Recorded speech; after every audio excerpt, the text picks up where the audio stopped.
And now, you're listening to the What Why Now podcast with DJ Scottos. DJ Scottos.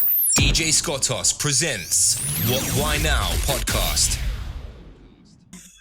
Welcome to the DJ Scottos What Why Now podcast, where I'll be inviting special guests onto my show to ask some questions about their life and success stories. For this episode, I've invited another special guest. We'll be finding out what it was like growing up in Essex, why she wanted to be a teacher, when did she first start DJing, the challenges of being a working mum, seeing her son start DJing, the challenges of being a female DJ, working on centerfolds, what it's like being booked at some of the biggest events and festivals, her plans for the future, plus much more. I am really excited to introduce our very special guest today. Let's make some virtual noise for Carly Denham.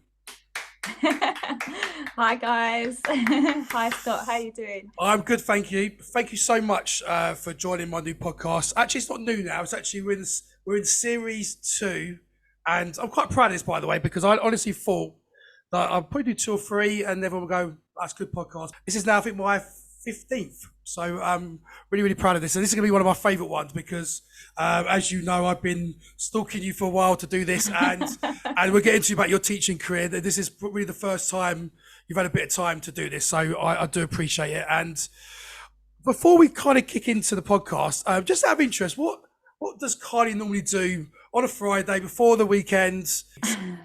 Okay, good question.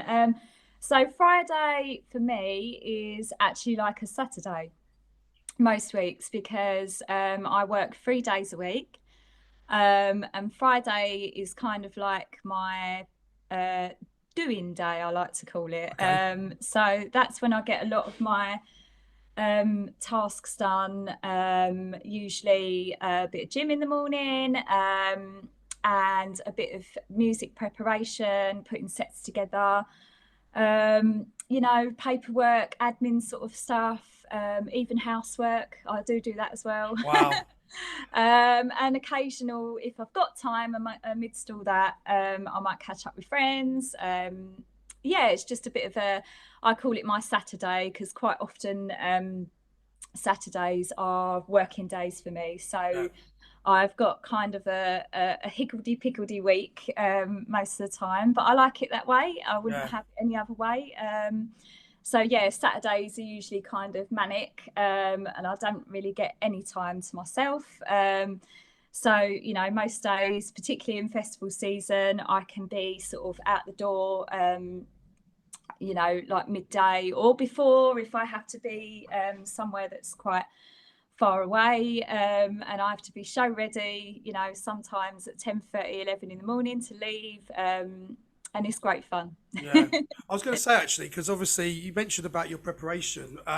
Do you actually practice your set, like so you do the whole set before you go, that would be your set, or do you just have an idea what you're going to do in regards to your set?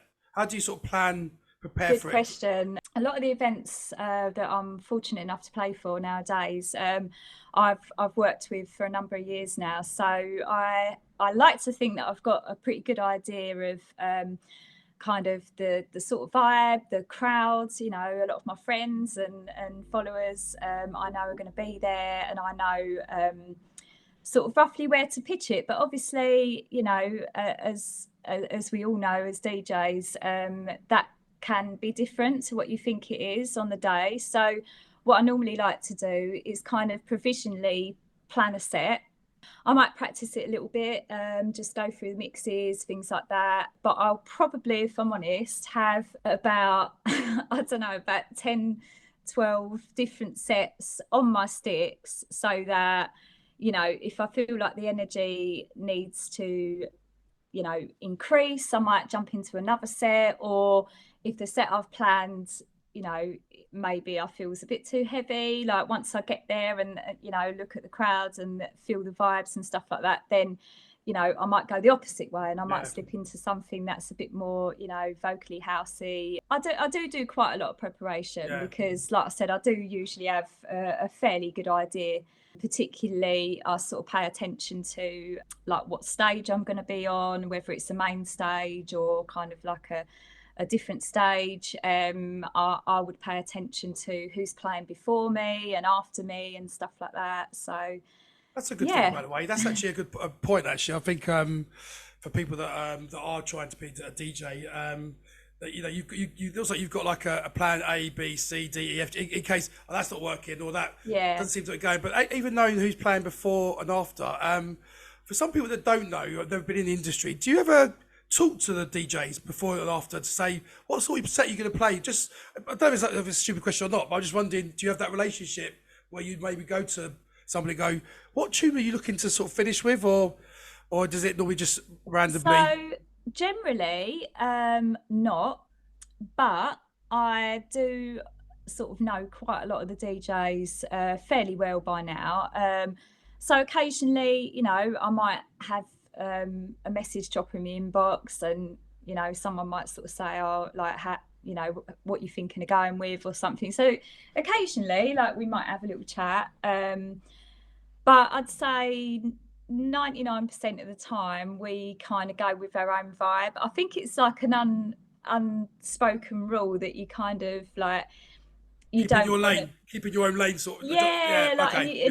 You just respect the other DJs to know kind of what needs to be done and stuff like that, and respect what they do. So quite often we don't. I mean, I've had a few DJs, maybe ones that are sort of newer to the industry, that would message me and say, "Oh, is there any chance you could give me an idea of what you're playing?" And I'm all open to that. I mean, I think it's a good thing, because you don't want to sort of rock up and hear like the same tracks 8 or 9 times, because I've turned up at events and that's actually happened. Like there might be a popular track that has come out that season, and I've heard it in nearly every set, and so it can be a good thing, but then again, it still worked anyway. So I was going to say, actually, I guess obviously the promoter obviously has a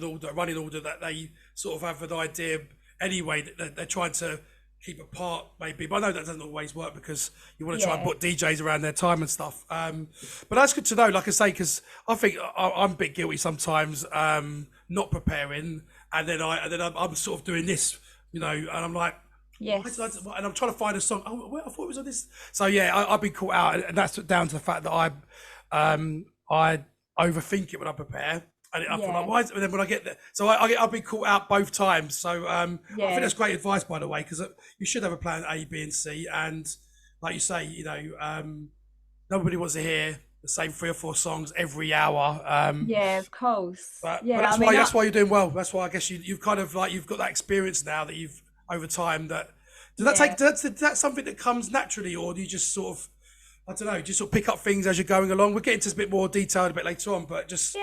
I think a bit of both, to be quite honest. I think that, with experience, it kind of comes naturally, but I do think one of my best attributes as a DJ has always been my selection. Right. And kind of my energy, I think that comes across. I've had quite a lot of... You've got a lot of energy. You've got lots of energy, and I love that. I've had quite a lot of lovely compliments on that over the years. So I like to consider that as one of my best attributes. And there's nothing else in the world that kind of sets me alight like music does. And the minute I hear it, I just can't help but dance, get lost in it, smile, as well. and I just love everything about it. I love the energy from the crowd. I actually prefer playing live than I do anything else. I agree. Because you get that, that energy back, and seeing people's faces and their dance moves, and it's just fantastic. And feeling... Your smile says it all. And you know what? We're gonna get deep. We're gonna dig a bit deeper into how you got to where you are throughout the podcast, because I think people are gonna really be inspired by that. I sent out a message to people that I know follow you, and they're quite big fans of yours. So send me some questions in, and I had a few icebreaker questions. So hope you don't mind. We're going to throw a few icebreakers just to kind of like Yeah, just to see what a bit not? away from the podcast. So, right, the first one.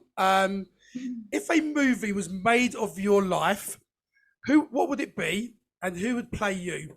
Oh wow, that's a good Sorry, question. big question straight away. Yeah, it is. Well, I'm not a massive movie buff. I've actually been likened to Stacey Dooley. That's it. Oh yes, yes, Yeah, yeah. I've been likened to her. You sound like her as well. Actually, now I'm Yeah. thinking about it, yeah. Particularly with my voice, I quite often get comments on the radio to say, you know, where are you hiding, Carly? This is Stacey Dooley. Oh my God, you know what? Sorry, I'm laughing because actually I'm now hearing Stacey in my head. I haven't got the red hair, but apparently I have the smile. So Yeah, you do. Oh, mad! That is mad. So really, I've got to be really careful. I cool. don't call you Stacey now throughout this Yeah. podcast. For those who are listening, this is Stacey. Essentially, she's sort of saying, can you speak as posh as you can bear? And that gets a bit kind of... What would the title of your autobiography be? I have thought about it actually. You know, I have lived quite an interesting life, I guess. Fortunately, I would probably call it something like "Sky's the Limit," Like that? or something along those lines, because I really have achieved some things in my life that I never thought were possible when I was a bit younger, and I'm really proud of that. So, yeah, something along those lines, I think. Brilliant. Which hopefully, you know, may inspire other people Definitely. to do the same. Watch this space, and we'll be checking out your autobiography in however many years' time. But yeah, a lot of people are doing that now, and I do ask that question because some people are making notes now. Because my memory's terrible. If I was in your position, I've had an interesting life as well, but I can't remember most of it. So but I don't know. Maybe other people have a little diary, don't they? Make little notes, but. Yeah, I'll be looking out for that because, like I say, we'll probably find out a bit of this anyway, and people would be more up for buying that. Okay, so actually, this is one back to. By the way, I hope you say me, but if you had your own podcast, who would you interview and why, other than me? I'd definitely like to interview you. Thank you. Scott. That's all right. That's the first one. I expect that to happen, by the way, and I'll keep you to that because I've got it on recording. Of course.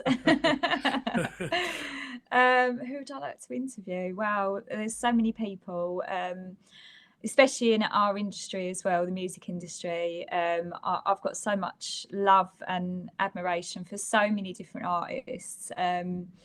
One that I find particularly hilarious, and I love watching on socials, is Fisher. I think he is hilarious. He is. Yeah, he's great. But oh my God, there's just so many.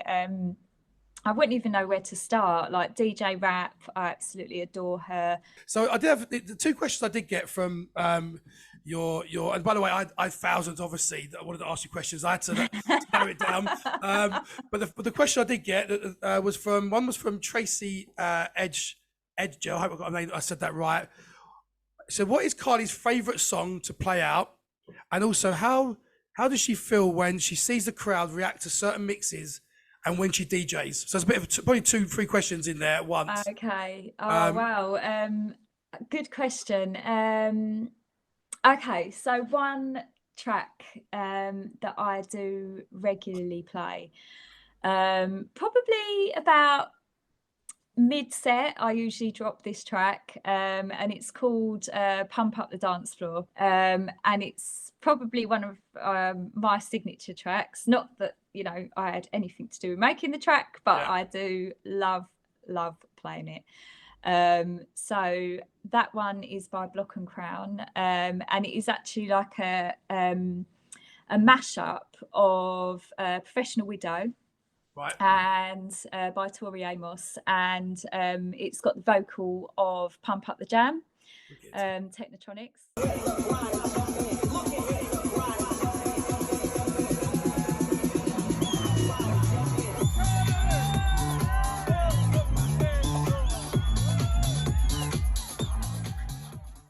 one of my favourites. There's so many. Another one I like to drop towards sort of the end of sets is a rework by DJ Felix Leiter.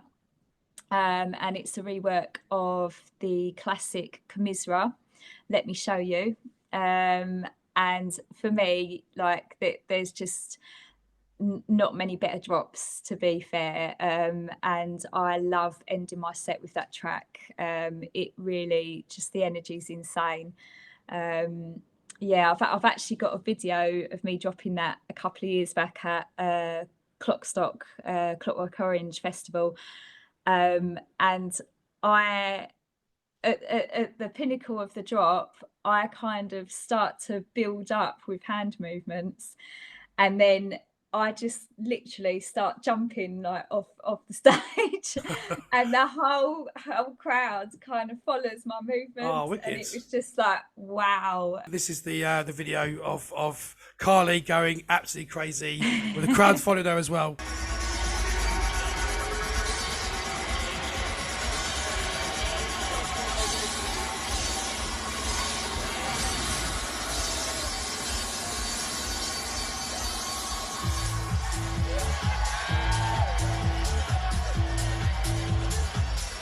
It really was a special moment in my career, I've got to say. When I look back over the footage, if I'm having kind of a little bit of a bad day and, you know, maybe feeling a bit fatigued with everything, I get tingles throughout my whole body every time I watch that clip. So I usually use that as kind of a motivation to remind me why I do what I do. I guess you kind of answer this as, how do you feel when you see the crowd react to a certain mix? It doesn't really sink in for me until, say, like a couple of hours later. I just get goosebumps from the minute I step on the stage. Oh, wow. I literally do, like, full body goosebumps. You can see it on my arms, everything. I get it now, actually, talking about it. Do you get nervous before set? So I am usually worse in the build up when I'm preparing my set. Right, okay. So when I get to events, I can be a little bit, I guess, on edge, maybe a bit quiet, just because I want to sort of, you know, soak everything up. Doesn't last that long, because normally I'll rock up to places and I see people that I know, and it all just kind of works out fine. Since I put out there that I was doing a podcast, the feedback came back saying, oh, she's so lovely, you know, she's always friendly and stuff. And I think that's another good quality, by the way. How do you find, we call them fans, or people like, you know, that are at the event? Sometimes people have had a few drinks, or maybe a bit more than a few drinks. How do you find that? Because people can be very excited. Well, that part of it I absolutely adore as well. So it's not just the DJing for me, it's the whole kind of social network. I value people. Anyone that takes an interest in what I do, I think's amazing. You know, I don't sort of ever forget where I've come from, and, you know, I don't ever forget what it's like to be on the other side. And I love people. I'm very much a people person naturally. So I always give people my time. I just think, why not? You know, I think I'm naturally like that as a person. I really enjoy it, especially when people that I've never really met before, or I might have just maybe seen them at events but not really spoken to them. I love when they come and speak to me, because it just fills me with joy. Like when they say to me that they regularly listen to my show on radio, you know, like Centreforce and things like that, and I'm just like, oh wow, thanks for letting me know. Like it kind of makes everything feel worthwhile. So Natalie Cakebread sent in a question. She said, so when did you first start DJing, and is it something you've always wanted to do? I'd also like to know where her dream event or venue would be to play. Oh, okay. Great question. Again, 2 or 3 questions again there. Okay. Thanks, Natalie. You took my best questions, by the way, but I'll give you the credit. Okay. So hi, Natalie, by the way. Lovely to see you at Shush on Saturday. So what made me become a DJ? First of all, I'll broach. Like I said, never in a million years thought I could even get close to becoming a DJ. I started collecting vinyl and cassette tapes and the like when I was really, really young, so probably about 8 or 9. And I think around about that time for my birthday, I got a double cassette player. I think we used to call them ghetto blasters back in the day. Yeah. And that was my pride and joy in my bedroom. And I remember I just started experimenting like with the radio stations, and I came across a few pirate stations. So namely Kiss FM was pirate at the time, and a few others. And I started listening to kind of acid house. And it sounds really silly because I was only like a kid. I was only sort of like maybe 8 or 9, as I said. So that would be dating back sort of like late 80s, 89, 88, something like that. Yeah. And I loved Top of the Pops and everything. I just loved all of it. I mean, at the time we had the likes of sort of Soul to Soul, Beats International, Technotronics. Yeah. That's kind of the first era of music that I sort of grew up with and loved. So we had all that going on sort of commercially, and I guess it would have been in the clubs as well. But at the same time, you had the explosion of like hip house, acid house, and stuff like that. So yeah, and I sort of just by chance, you know, tuned into this sort of stuff. And I wouldn't say that my family were massively into music in the way that I am, but they love music, you know, they can appreciate it. And we had like a big mahogany stereo that opened up with a tuner and a vinyl deck. It's a really old-fashioned, unusual thing, and it had a pull-out drawer with a cassette tape in it as well. So, of course, being a kid, I would always be using that. But yeah, I mean, I suppose a lot of people's ultimate would be something like Tomorrowland, or, you know, one of the world massive, you know, I suppose that sort of thing, you know, has always been in my dreams. Well, more so over the last few years, since I kind of kind of realised that, you know, it was a bit more possible. Because back in the day, I just to play outside my bedroom was amazing. You have like little mini milestones, do you? Like you like bedroom, maybe little club, and then I see what you mean. Yeah. So for me, like when I first, I used to go out a lot when I was a lot younger. Sort of, I don't know, early 20s, mid teens, like late teens, should I say? I used to go to places like Epping Forest Country Club, Bagley's, the Powerhouse in Stratford, the Warehouse, literally all over London. I used to go out and frequent. And I was so in awe of it all, and just like loved it as a raver. And I was just like, it was one of those dream things. It was like, oh wow, like I'd love to do that. But one, being a female, and two, back in like the late 90s, it was just something that I always felt, and I think most people felt, was quite unobtainable.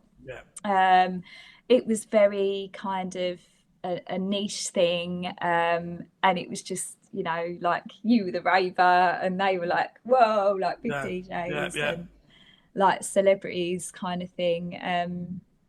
And it just didn't feel obtainable. I hear you. So, you know, but I was just happy doing what I was doing anyway. And one day I sort of thought, I kept thinking about it more and more as I was getting a little bit older. And when I was about 24, I thought, you know what, I'm going to actually buy myself a set of decks. And I just sort of thought, I'm doing it because I love it. I'd always collected vinyl anyway. So I had like millions of little 7 inches, and, you know, it was something that I truly loved. So buying the Technics 1210s, I bought.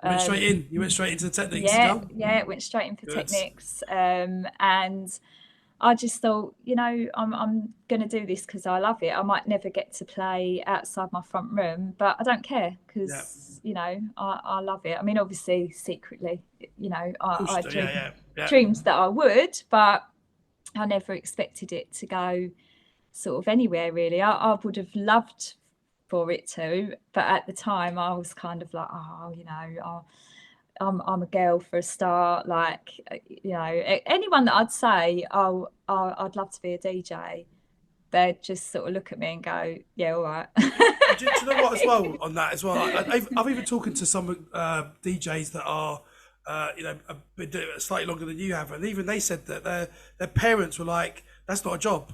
That isn't a job, by the way. So get a proper job. No, but I want to be no, go and get a proper job. That's not a job." And like you say, there was a big gap. They were like, you're a superstar, or you're kind of, not to say wannabe is the wrong word, but you like DJ, you go out raving, and the opportunities weren't as much as they are now. But you're right. It's like if you say to you, I say I'm going to stop doing everything. I'm not going to get into your working career. But basically, if you say to your parents, I want to be a DJ, and that's all I'm going to do, they'll be like, no, you're not.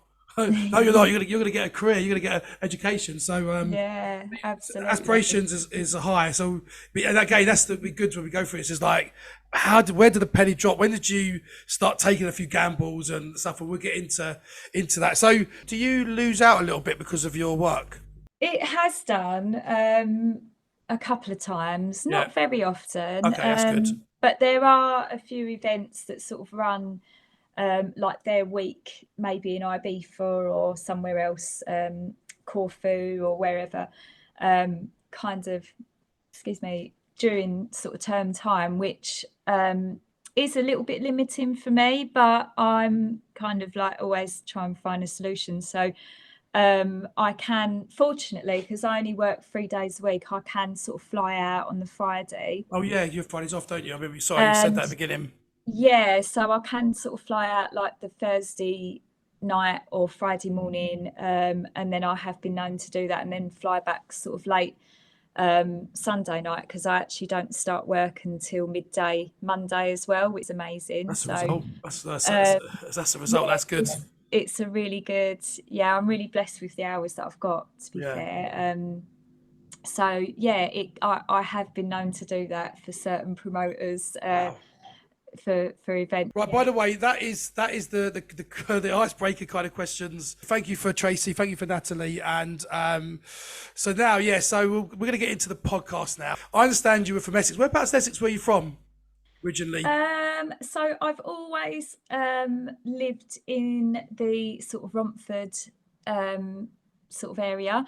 I've lived in a couple of different towns locally, but I've lived in relatively similar area for quite some time. So originally my family are from the East End. So East End of London. So my mum's family were from Stepney and like Stepney Green at East London, and my dad's family were from Bethnal Green, East London. So that's kind of where my family are originally from. And I actually lived there and in Stratford until I was sort of about maybe 6, 7, something like that. Then we gradually moved further out into Essex, like Chigwell. And then we moved a bit further out, sort of Romfordy area, and now I'm in Hornchurch, so it's right next door to Romford, really. It's Essex. What was it like growing up there? I had a lot of fun growing up. I was a little bit not so well behaved at school, which is everyone says that, don't they? Yeah, quite contrary to what I do nowadays, and most people don't actually believe it. Seeing as I'm a teacher of English nowadays, most of my friends can't believe it, that's what I do. But yeah, I was a little bit of a tearaway and went to 4 different secondary schools. Really? Because of your behaviour? Yeah. Oh my God. See, this is great, because I would never have thought that 4 schools, like 2 schools is still quite a lot. 4? Yeah. Wow. I was quite a handful when I was. So to go to 4 schools, what made you be naughty? Was it like you were like a I don't know. Some people say that you might be crying out for a bit of something like attention for something, or what? Why were you naughty? What was the main theme of it? I don't know. I've been asked this quite a few times. I just thought it was funny, and I was one of these. I was never like really horrific. Right. I was just a bit more of a clown, making everyone laugh and things like that. Was your leader? Was your lead? Was you a bit of a leader of the pack where you were?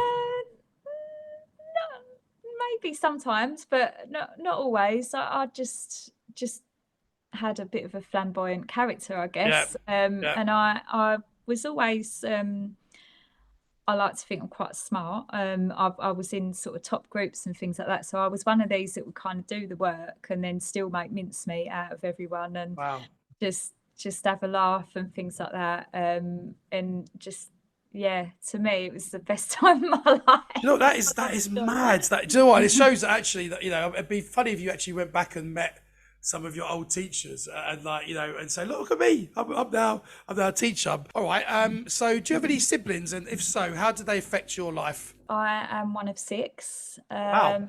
Yeah, so I'm one of 5 with my mum and dad, but my dad was married before he met my mum, and he had a daughter. So I do have a half sister who's older than me, and I also have 4 other siblings, like, from my mum and dad. So I was the eldest from my mum and dad. And so I've always had quite a chaotic sort of home life, full of That's mad. That's lots mad. of people, lots of laughs and lots of love. So I consider my childhood really happy. Oh, brilliant. So you've been the oldest one. Was there a bit of extra responsibility with your brothers and sisters? I guess so. I guess maybe that might have been where some of the behaviour came from. And then any of those into music, or do they do anything that, you know, that you're doing? So surprisingly, not really. They love music. But yeah, my brother was always quite into music. They're all sort of quite a bit younger than me, so they would mainly follow what I loved. Right. So I would kind of be the instigator with that sort of thing. But yeah, my brother Steve was very into it. I guess they all were, really, but not in the same way that I was. Your passion that you've got, they're not. I hear you. Do you have a favourite childhood memory? Is there anything that really stands out to you that you think, you know what, that was brilliant back then? Yeah, absolutely. So I always cherish, like, my nan and granddad, like my mum's mum and dad. They had like a static caravan.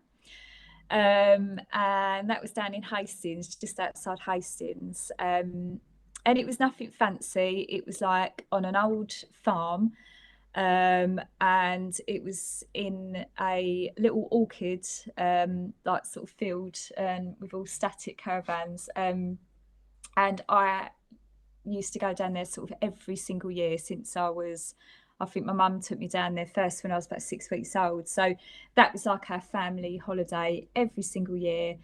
And they were some of the best times of my life. And we always still talk about it. And sadly, we couldn't have the caravan any longer because somebody bought the farm as a kind of nature reserve. Right. Yeah, which is nice in a way. But yeah, obviously we had a lot of memories there. I think we had the caravan there for about 30 years, something like that. Wow. And, I mean, obviously there were a lot of us, so we could amuse ourselves amongst ourselves. But because it was a static caravan, like, there was a lot of other families and children and whatnot, so we would literally just run off, you know, in the fields and forests and goodness knows what, making rope swings, and it was great. It was we just lose ourselves. Brilliant time. You've got a son called Taylor. What's been the proudest moment so far with him? Wow, there's been so many. A few years back, he played at Ministry of Sound in the Baby Book. I was hugely proud of my boy. He'd not sort of played out an awful lot before that, really, but the friends that he new at the time, were doing a few little sort of promotional nights here and there. I think he was playing at Citizen Bar in Chelmsford as well. And yeah, he's always loved DJing. I mean, you know, I taught him at a very young age, because I used to have like my vinyl decks set up in the front room, and even sort of when he was a little baby, you know, I'd always have, whether it be CDs on in the car or the vinyl in the front room. And yeah, so he's always been around it, and he's always loved it. Well, he didn't have a choice really, but So what's his passion? So he likes house, is that his music as well, or? He loves house and garage, 94 to sort of maybe about 98. US is the era that I really loved. Of course, Taylor was surrounded by that a hell of a lot growing up. Nowadays, I think they call it minimal tech. I find it quite 4/4 garagey, quite speed garage sounding. Yeah. And I think for that reason, my Taylor's kind of gravitated towards that sound, because he just loves the 4/4 garage, like all the sort of like Nice and Ripe stuff, Ramsey and Fenn, you know, sort of Ice Cream. But yeah, he does really well with it. Well, that's really a real proud moment, that, isn't it? So. Yeah, absolutely. But I mean, he doesn't sort of play the old stuff out really. He might drop the odd wild card in his sets, but he generally plays sort of techie, but like I said, this new kind of 4/4-ish sound, it's really cool. I actually really like it myself, to be honest. But we have had some interest in us playing sort of mother and son back to back, that would be amazing. I mean, we've done it a couple of times, but not at events. We've done it at loads of kind of family parties and, you know, a few little bars and things like that, but we've never kind of made a massive spectacle of it. But I have had some interest from promoters recently, so fingers crossed that definitely I'll be looking out for that. I'd see in the future. It would be a dream of mine. I would absolutely love that. So who is the most influential person in your life, and how do they impact you? So I think that has to be my mum. She really is. She's my everything, my mum. She's my best friend, my role model, my strength, my everything. I'm very blessed to have my mum. That's lovely. Yeah, I look up to her a hell of a lot, and I think I get a lot of my mannerisms, my ways, my strength, my ambition, and my outlook from my mum, and also my dad as well. God rest his soul, he's no longer here, but my parents have been a massive influence in my life. That's amazing. And the next question, and I probably know why now, but obviously you're an English teacher. Yes. And also you're fully qualified legal secretary. So how did that all come about? The teaching bit must be a little bit because of your mum, but how did you get into both of those things? Okay, so when I sort of had Taylor at a young age, I had Taylor when I was 17. And before that, obviously I was very young, so I didn't really know enough about myself, or you know, what I could be capable of and that kind of thing. I always had an interest in studying law. I just found it interesting, and I went and did my first work experience in Marylebone Magistrates Court, and my older sister actually worked there, so I did my work experience there and I loved it. I thought it was fantastic.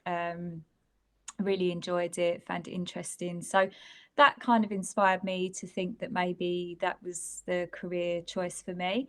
But again, at the young, tender age of sort of, 15, 16 that I was at the time, when you're at school, you don't know enough about yourself, the working world, your own skills and strengths and everything else. So that's kind of where I was at the time. And then Taylor came along. So I sort of took a parenting career break before I even had the chance to begin, really. So I chose to sort of follow the legal route when he was very young. it was, you know, very important to me to have a career, especially one that was going to, you know, help to support myself and Taylor. So I just went for it when he was sort of nursery age, bless you. I decided to embark on a legal secretary course. So I hold like a ILEX legal diploma, and that was sort of because I did have aspirations to maybe become a solicitor or something like that, but at the time there wasn't, because it's private sector, there wasn't kind of the funding for the degree programs and things. So I did the best that I could. And I enjoyed it. I loved studying law, found it really interesting. And yeah, did have sort of a decent career out of it for maybe about 7 or 8 years. And it, you know, weren't too bad money, but it just wasn't fulfilling enough for me. As I sort of started to grow a bit older and learning more about myself, my personality, my strengths, and, you know, just generally things I enjoy in life, I began to realise that it wasn't fulfilling me, didn't kind of serve its purpose anymore. So I also felt that kind of mum guilt as well, like being a single working parent. You know, it's really hard to work in the corporate environment and kind of be a supportive mum as well. Thought of, obviously my mum's a teacher, so it's always something. I mean, I was quite rebellious when I was younger, so teachers were aliens to me. Yeah. Teachers were aliens to me when I was younger, so it was never something that I was attracted to. Even though my mum did it, I kind of thought it was a bit like, oh, you know, it's just what my mum does, sort of thing. Even though I respected her for doing that and knew it was like a respectable profession and stuff, but I just never could see myself doing it. But then obviously once I'd gained that level of maturity and, you know, knowledge about myself and everything, it became attractive to me. I began to realise that I was kind of more of a people person, and I enjoyed working with young people and helping people, particularly ones that have been in similar situations to myself, because I had quite a colourful background in my schooling years. So Can I ask you a question on that, actually? yeah. Two questions, actually. One, I just want to go back a little bit, because obviously you said you're a single mum, you've got a newborn, and credit to you, by the way, for going out and working, because sometimes people don't always do that. How did you manage that? Good question. It was really tough, but it was something I knew I wanted to do. I never felt quite, you know, no disrespect to anybody that wants to be a full-time mum, because actually that's probably one of the hardest jobs and most fulfilling jobs you can ever do in life. But for me, just kind of, I needed that sense of self-worth, and obviously financially I needed to as well. And I thought it was really important for, as a role model for my Taylor, to see his mum working. And I just wanted a better life for us. So that was kind of, you know, a big motivation for me. But I just didn't realise, because I was so young, I didn't realise how career minded I could be. And as I got older, I kind of became a little bit addicted to achieving. And I found that that was a massive strength that I had, and something that kind of helped to keep me balanced as well, like mentally and everything else. Yeah, that was kind of behind a lot of my motivation. I can see that. I can see that. And actually, I think you mentioned your mum as well being an inspiration, and talking back a bit about how many kids, how many brothers and sisters you've had. Like, I can't think to myself, how did you do that? Was your mum ever at any of the schools that you got? No. Okay. And only for meetings. It's interesting to go back and people with those schools that would have probably gone to, you're going to be a nobody. It's what you do in your life that actually, if you saw, maybe you have, but you saw these people and they see what you're doing now, they'd be like, what, Carly? That one that was a bloody nightmare. It'd be interesting to see how you've, that turnaround. Like, I don't know if you've bumped into anybody. Friends actually that I have known for a long time, who I used to sort of knock about with when I was about 11, 12. That's when I first went a little bit off the rails in year 7. And it's really funny because we're all thankfully doing really well for ourselves nowadays. And we quite often say, when there's been big things that we've achieved, we've actually tagged each other on socials and stuff and sort of said, like, look at Mrs. whoever, like our old teachers, look where we are. That's such a turnaround. Which is amazing. You've got Taylor, so he's growing up, more challenges, like they do. You're now, you're now sort of studying, getting a degree, you're doing lots of things. But in the other part of it, you want to do a bit of DJing at the sides. How did you fit that into your madness? Because I can't imagine there's many minutes spare. So when did that start? I know we talked about the vinyl bit when you're younger, but when did you really, after the techniques bit kicked in, when did it really start to become a bit of a, I really want to give this a go? Yeah, so, I'm quite somebody that enjoys a challenge, as you might start to appreciate. Definitely. And that's what I learned about myself as I was growing up as well. I always enjoyed having a goal, something to work towards. It just keeps me balanced, and it's where I'm happiest, I guess. I've always had that love for music, no matter what I've been doing in my life. That's always been there, always been part of me. So amidst all the madness of becoming a mum and, establishing a career or 2 careers, I always did DJing as, something that I loved, and I guess like a bit of a release as well, particularly, being a young mum. And I'm very fortunate. I had a lot of support. My family are amazing.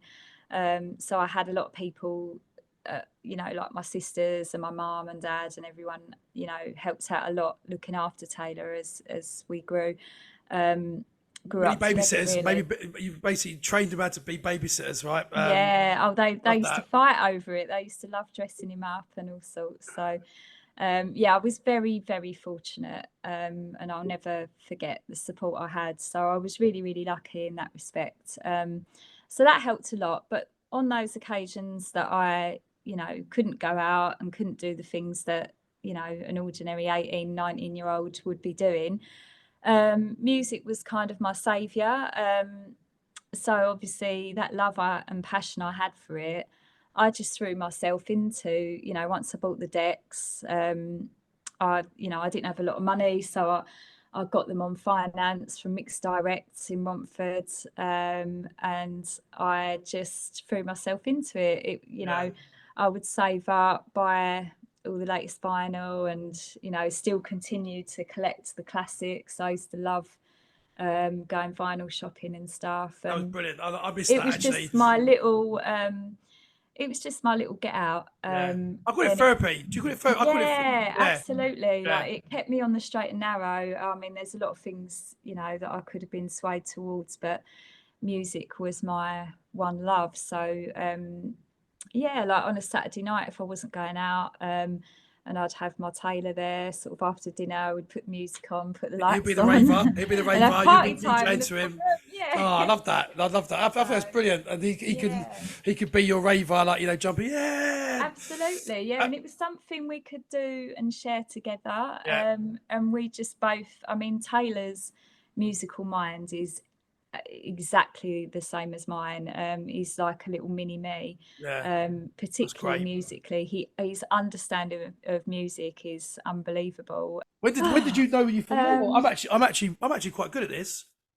Good question. It took me a long time to believe in what I was doing, believe in myself, and get others to believe in me as well. And I still, even now, I still question myself a lot. I still have to pinch myself sometimes when I see my name on kind of lineups, even doing things like this. I think, am I worthy? I know what you mean.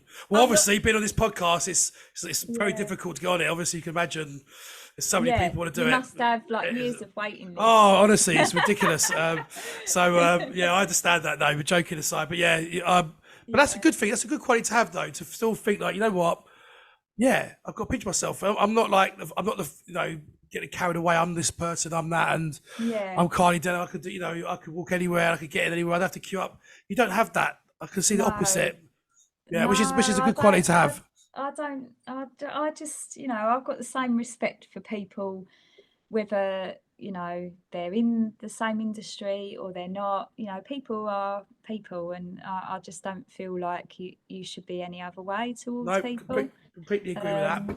You know, because I could walk into somewhere and know everyone, and people be like, "Oh, Carly, hello," and Yeah, like want to take selfies and things like that. But then I can walk in somewhere and completely not be known. yeah. And that's just the way I look at it. I don't I like ever that. I like sort of that. proclaim to be, although I'm very proud of what I've done and my journey. I still like to keep my feet firmly on the ground and, never forget where I've come from, sort No, of I thing. think that's brilliant. And again, I know I keep repeating myself, but that's a good quality to have. So Thanks. just a couple of things around the DJing. So, what was the first event that you could call an event that you played at? Where it was literally a crowd. What was the first Okay. one, and when was it? I got involved with False FM, Yeah. which was an Essex-based pirate radio station. We used to be 106.5 on your FM dial. I remember that. I do remember that actually. Quote unquote. Yeah. And that was like a massive thing to me back in the day. I had a lot of friends that were DJs on there, and I was just like, again, starstruck. I was like, oh, I really love to play on there one day.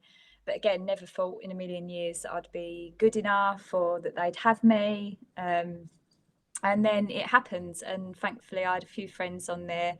And in those days, you used to have to vouch for people to get on there, so that helped me massively. And then that was what opened a lot of doors for me, really, because obviously it gave me a platform. And back in them days, like we didn't have social media, or I think social media just kind of started coming about when, once I'd been on there for a couple of years. But so that opened the doors to a lot of, exposure for me, like meeting other DJs and then meeting promoters. So I played a couple of False FM events, which were at like local bars. I think there was a bar in like Seven Kings. I forget the name of it now. I think it's still there, but it's changed to something else. Was it vinyl or CDJs? That was on vinyl, Well, yeah. And then we used to do stuff in a little. There was a place called City Limits at Collie Row, which was like a bowling place, and they had like a sports bar, and we used to run like little nights down there. Again, playing vinyl. And I was looking back now, I so wasn't ready to play out to a crowd, but me being me, I was just so enthusiastic for it. I just went out there and did it. And yeah, I had my ups and downs with that. But as my confidence and experience grew, that obviously got better. But it took me a long time, a hell of a long time, hell of a lot of practice, a lot of, massive learning curve for me. And I've got to say, by the way, this is where I really want to make a point of this here, is that Carly hasn't just become a DJ overnight.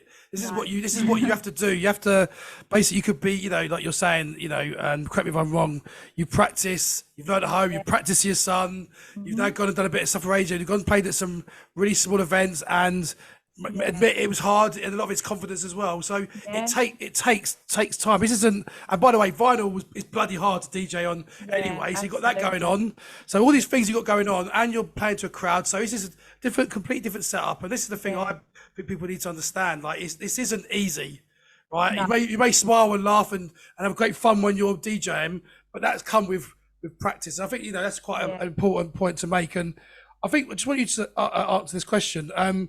What advice would you give yourself, a Carly at that age when you first got your techniques? What advice would you give? What would you go back and tell yourself then that maybe could have helped you now? Or if it hasn't helped you now, maybe you're completely 100% happy. Is there anything else you would say to yourself back then to do anything different? Probably to have a little bit more confidence in myself, but then that's a little bit contrary as well, because I feel like in having the patience and the humbleness and the respect for the industry and what I was doing and everything else, I think I kind of, I could have been a little bit more pushy and tried to get myself out there, but I think it happens when you're ready. How much do you do to promote yourself now? Well, I think a lot of it stems from stuff that I've done in the past. Okay. I mean, like I said, the best advice I could give to anybody learning to DJ is obviously, first of all, practice as much as you can to build your own confidence and everything else. And there's so many more platforms nowadays, like compared to when I started. Practice is key, and I definitely still think that radio is the way forward in terms of promoting yourself and giving yourself a platform. Because for me, that was an integral part of, that was a pivotal point for me. Without that exposure and kind of when you join a radio station, whether it be internet or anything else, you kind of join a bit of a community. So that's a good point. You sort of become friends with a lot of the other DJs and people that come to the events and stuff like that. So it's awesome. It's really good for a fun factor as well. I've really enjoyed that over the years, but I think that's really, really important, and to get noticed kind of naturally as well.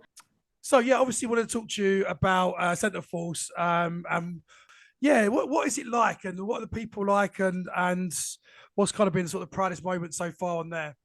Wow, where do I start? So Centre Force has been groundbreaking for me, if I'm honest with you. I feel completely grateful, humbled. There just aren't words for how I feel in terms of being part of Centre Force. I love it with all that I've got. The people that are involved, the management, are absolutely amazing, so supportive, wonderful, down-to-earth people that are in what they're in for the right reasons, and they're so passionate and creative with what they do, which is obviously why they are where they are today. And it's been such an amazing journey, obviously to have been starting with them right from the beginning in 2017. I mean, not the official beginning of Centre Force, because that was 30 years ago, but I've been with them from their sort of current journey, in transition to legal radio. So, like I said to you before, I began with Centre Force doing Facebook Lives, helping to drum up, the listenership and things like that. Then we went to sort of internet streaming, and then they developed the website and gained the DAB license, which we've now held for 5 years. And I can honestly say they have just gone from strength to strength, and they never cease to amaze me with their innovation and creativity, like for events and both on radio and in the clubs and stuff like that as well. We've played at so many different venues, and it's just an amazing collective and community to be part of. So many, like such a wealth of different types of talent as well. There really is something there for everybody, like different DJs with their complete own new style, and obviously producers as well, ranging from some of the biggest in the game, the likes of Rat Pack, Slipmat, Jeremy Healy. We've been having regular sets from like Mark Knight, Mark Radford. It's honestly incredible. So to watch kind of where I joined and where it started with the Facebook Lives, to see what they're doing now is unbelievable. The sponsorships they're gaining and things like that. It's just incredible. And I couldn't be happier to be a part of it. No, I wouldn't say you're lucky, by the way, because you've I earned, do you've feel earned. lucky. You shouldn't. You've earned I it. feel, yeah, I feel blessed. Yeah, but they must be very. Every How day. supportive are they in regards to you, though? Obviously, these are got big guys. They're very, very busy. How much do they help you at Centre Force? If that So makes sense. they are so supportive. If you went to them with anything, I'm pretty sure they would support you or know someone who can support you. Yeah, Because, like I said, we're such a big wealth of talent and, you know, such a big network now. I mean, I think there's like over 80 DJs now that are part of wow. Centre Force, which is incredible. And it's amazing, like, because obviously, you know, you can imagine what that brings with that amount of people. So, but yeah, on a personal level, they're amazing. You know, I couldn't ask for better, really. Like I said, they're really down to earth. That's You know, amazing. they're really sort of understanding and, you know, but they run a tight ship as well, Yeah. and they have to because, you know, they're professional. You can And see that. You can see that when you watch it. They are. yeah, Everything is just, and you're right. It has evolved, doesn't it? Like the DJs yeah, have got better, but because I always sometimes think, even though I play on another station and stuff, it still amazes me how big these guys are that still do their 2 hour slot maybe yeah, once a month, every fortnight, and still come along and be yeah, part of that family. I think that's probably the words that I would choose, yeah. and I think that probably leads on to it because I noticed that and I'm very, I don't know how you've done this, by the way, but you got sponsorship for your show. Like, how the hell did you get that? Like, I don't you explain? know. I am so excited.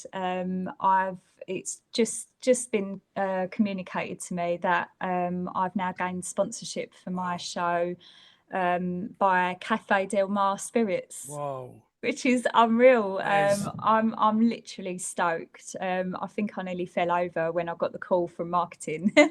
I literally said, "Shut the front door." I was like, no, I still can't believe it. Yeah, we're just waiting for, you know, all my tiles and things to be updated that's for, you know, fantastic. with endorsements and things like Yeah. that. But yeah, that's got to be up there with one of my biggest Yeah. achievements. Some books, maybe, like that's been kind of Yes. part of Centre Force. And tell us about that because that's oh God, again, another big thing. Okay, so yeah, another wow moment for me, most definitely. I still pinch myself when I show people these. So I've actually got them here. I can show you. I'm in 3 different books. So Wow. the first one that I've ever been in that was published was the Specific State 89 book written by Ian Snowball. So this was so it's by Ian Snowball and Centreforce Radio. Yeah.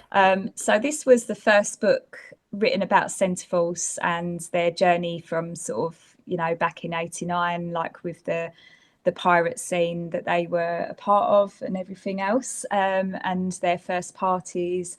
So it's an amazing read. It's got lots of input from some amazing artists, Marshall Jefferson, Wow. all the Centreforce DJs, of course, and management.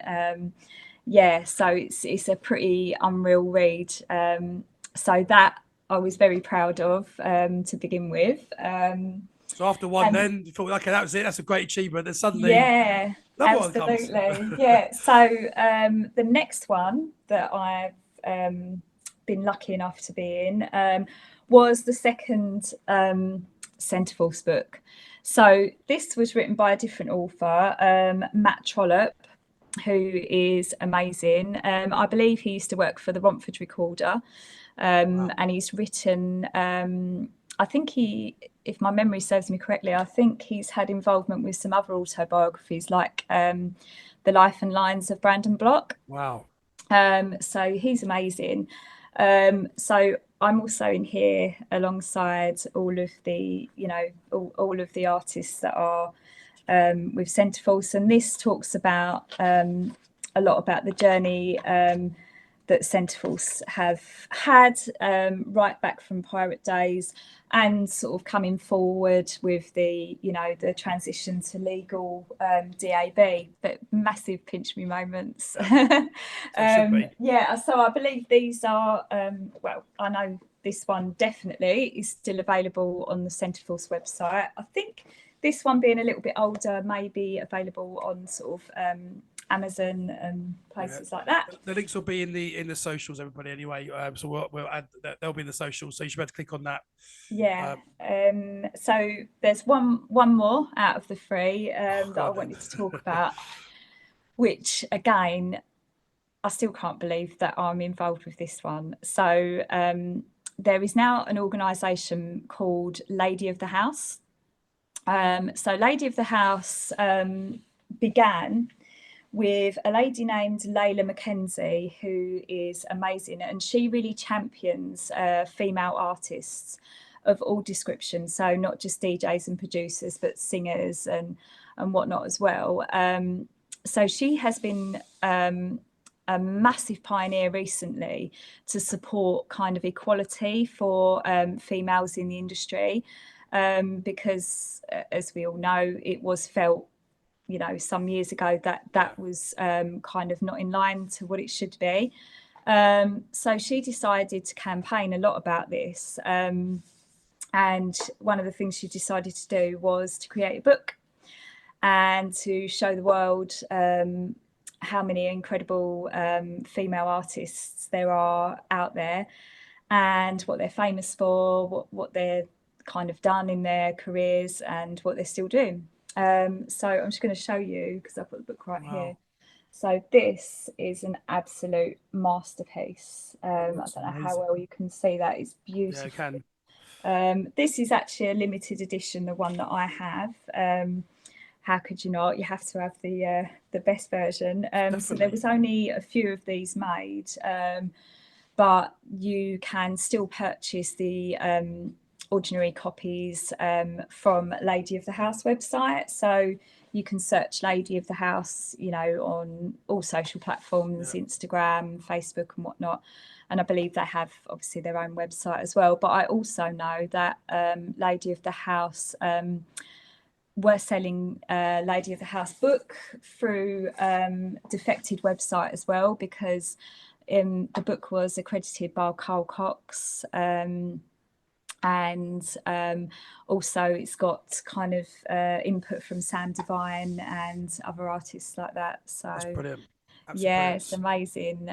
So to be even affiliated with this was beyond any wildest dream. That's what you've been doing, walking that yeah, out, I honestly, I can't, I couldn't be more thankful to have been asked to be part of that. That's amazing. And do you know what? I was just going to say, actually, do you know what though? We talk, we've talked about, being inspired, talking about how, what advice you'd give somebody to come into the industry and stuff, but also to buy that book, because you've got you can give your sort of experience and how, what the challenges that you've had, but actually going back for a female that wants to get into music, to buy that book, there'll be so much stuff in there. It's so inspiring. Yeah. I mean, at the back in particular, they did ask me, have you got any sort of afterword, something to possibly give a little bit of advice to new up and coming DJs. So I wrote a little excerpt in the back. I can read it if you like. Yeah, definitely. Yeah, 100%. Okay, so it reads, love what you do at every level and embrace the whole journey as it unfolds. Take advice from those with experience, but innovate with your own style and love for music. Practice as much as you possibly can. Take every opportunity to play. Join a radio station, which I absolutely advocate as one of the best types of exposure that you can ever get. Don't worry about being the female DJ, because in music we are one and your talent will speak for itself. Brilliant. And what did I write? Oh, never give up, no matter how frustrated you get when learning, as you never know where your DJing could lead you to. That's amazing. Just out of interest, So how long did it take you to write that? Because I would have been like, oh my God, I want to make sure I write something really good here and something like this. How long does that take to write that? Do you know what? I'd been asked similar questions a few times. So it's something that I had thought about. Right. And those things I always, one of the first things I say is about radio, because I just think it is such an important way to get exposure and for you to enjoy and for your practice. And you know, it's just got so many benefits. It's one of the best things you can do to promote yourself as a DJ and to develop your career, really. Definitely. You know, what with the networks that you start forming, the listenership, you know, and followers. It really is incredible. And obviously, you know, it doesn't matter what type of radio station. If you're a beginner, you know, there's some fantastic like internet radio stations that you can start on as a platform. I think there's still a few pirates going. There is. But I think everything's now social, because of social media, because of the online stuff. It's all more online. But you're right. It doesn't matter if it's online. Could just one show could, like, because online everyone could access it. Do you know what I mean? So it's not like, oh, you've got to pay a subscription. It's absolutely, yeah. So it's such an integral part of what we do nowadays. Because social media is such a big part of everybody's lives, I guess. So it kind of goes hand in hand really well with that, particularly, you know, all the online stations and everything.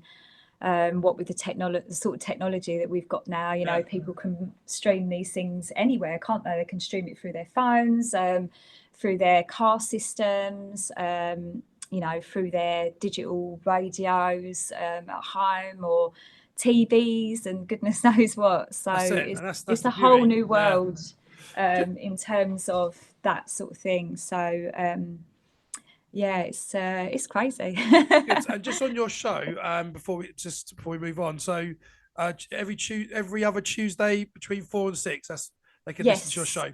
Tuesday evenings, bi-weekly, 6 until 8 p.m. Oh, sorry, 6 to 8. I went to that bit, by the way. Take that out. 6 to 8 p.m. 6 to 8. Yeah, so I do that bi-weekly because that fits in really well with, you know, everything else that I do. And I love it. I absolutely adore my show. And I've listened to it, and it is amazing, by the way. So everybody, thank you. When you're not listening to me on a Wednesday morning, go listen to Carly, because she does a really good show, and it's very different, very creative, and you get to listen to some amazing tunes as well, and also listen to her as well, which is great. So moving away from the radio, just talking about like events and stuff with you know, I know you played some amazing festivals and stuff, and they just keep getting bigger and bigger and bigger and bigger. But obviously, like any DJ, there's always like I guess there's a dream, like, you know, because all the other events that go on. Are there any events, venues that you just are kind of on your bucket list and just aspire to do, or dream to put out? Absolutely. I mean, sort of now, I suppose my bucket list is a little bit different to what it was when I first started DJing, because I do have a lot more belief in myself now, and obviously, you know, thankfully I've had some great success and achievements now. So I do, you know, once you experience that, then I guess you set your sights higher, right? So you know, back in the day, it was just to play in a bar or a club. You know, that was the goal when I was sort of first starting out. But now, Elrow would be amazing. I just love the concept that Elrow have. Like, their parties are so colourful and vibrant, and they're so out there as well. Like, with the styles of music that people play, that DJs play there, and the crowd's insane as well. And obviously they play all over the world, in some of the biggest, you know, music capitals that we've got, Ibiza, all over. I think where else do they do Elrow? Madrid, literally everywhere. So that would be amazing to be part of an event like that. But also, you know, any other opportunity that came knocking, like from maybe Tool Room Records or you know, Defected. They're all like some of the biggest players, maybe like Tomorrowland. You know, something like that. But there's so many. Glastonbury, you know, that's a massive one here in the UK as well. That's incredible. In terms of venues, wow, I've been really fortunate to play at some incredible venues over the last few years. But some that are still on my bucket list would be like some of the big super clubs in Ibiza, you know, maybe like Amnesia, Pasha, Es Paradis, some of the iconic venues, but even like obviously Cafe Del Mar or Mambo's or somewhere like that. I'd love to do the Sunset Strip. In some capacity. That those places are just, they're in my heart, those places. I can see you playing on them, definitely. I think your style of music and the way you, like your personality, the way you DJ will be so suited to all of those. Oh, thank you. Maybe, fingers crossed. I'll keep them crossed. And I want to be on your guest list, by the way, whenever you get any of those, by the way, because I'll shout you. Thank you. I'm joking. That'd be amazing. So, but yeah, there's a few other places as well that I'd like to play. Like London-wise, I still haven't played at Coco, which was the former Camden Pally, which I actually used to rave at myself a lot. Studio 338, I haven't played at, which is another really cool venue that I'd like to play. Sadly, I didn't get to play at Printworks, which was a real shame because obviously that's closed down. Oh, no, I didn't. No, I've played at, you know, some fantastic venues in London, so I can't really complain. You know, like the likes of Fabric, Steelyard, The Egg, literally like some of the best venues I have actually played at, but. Wow. Yeah, there's still quite a few on my bucket list that I don't think Coco or Studio will be too long though, because I think you work, you know, you work a lot with Clockwork Orange and stuff, and you know, and you'll definitely be one of those soon. I think 338 definitely as well. Coco, I know Clockwork Orange are always around. You can always see Clockwork Orange at those sort of places. So, and not just them, because you do work with other events and stuff and all promoters and stuff, but I'll be very, very shocked if you're not in any of those in the next 12 months easily. Hopefully, I'd really, really love to play there for very nostalgic reasons. That would be incredible for me. Do you have a favorite one, like the favorite artists that you know and people that you have worked with, just ones that you might mentioning? Oh my god, so where would I start?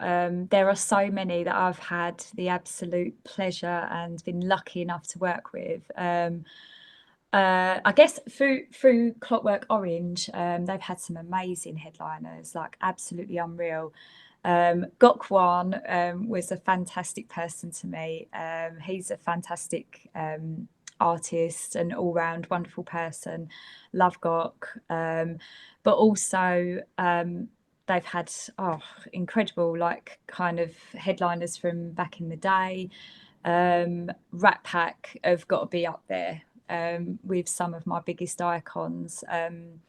I can remember raving to Rat Pack, you know, in the 90s when I was like sort of, you know, late teens and stuff.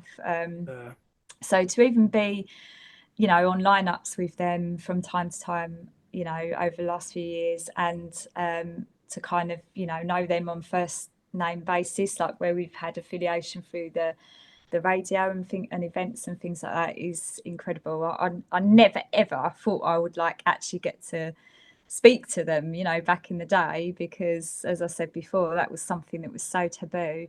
So people like that I've got such adoration for, and the likes of Slipmat, you know, such wonderful people, and so inspiring, like how they've done all of what they've done for, you know, like 30 odd years I think it is now, and they're still pioneering and still producing amazing music, and, you know, playing events all around the country and in fact around the world. It's, you know, they're some of my biggest icons. Like I'd love to maybe interview someone like that, and obviously I've had conversations with them in the last few years, but I'd love to really, you know, drill down and ask them some questions about, you know, how they keep going and how it compares, you know, from when they first experienced success to how they feel about it now. And yeah, so I'm massively inspired by them, and also people like Lisa Loud. I've been lucky enough to perform quite a few times with her nowadays. And she's everything that I hope I will be in years to come as well. She's incredible, Lisa. Yeah, so people like that. Just so many to name. I know. This is a whole one. Ramsey as well, from Ramsey and Fen. Ramsey is part of Centre Force. And I have loved Ramsey and Fen forever and ever. And my son does as well. Yeah, I was a massive garage girl back in the 90s. And their style in particular was one of my favourite. And I bought loads of their vinyl. I still have loads of their vinyl. In fact, I actually bought my son Taylor because he equally loves Ramsey and Fen style music. So I bought a record that I know my Taylor really loves. I was lucky to get hold of recently. And because Ramsey obviously works for Centre Force as well, I was fortunate enough to get him to sign the record for his birthday. So that was really special. So yeah, just things like that, you know, they absolutely mean the world to me. So the opportunities that I've gained through radio, that's why I kind of advocate that so much. I owe a lot to Centre Force. It means the absolute world to me, all the opportunities that I've had through them, and long may it continue. Not bad names, not a bad list of names there, by the way. And I guess as you keep doing this and keep going up and up, you're going to meet even more. Joined Centre Force around about 5 years ago in 2017. And it really was kind of just by chance, in some respects.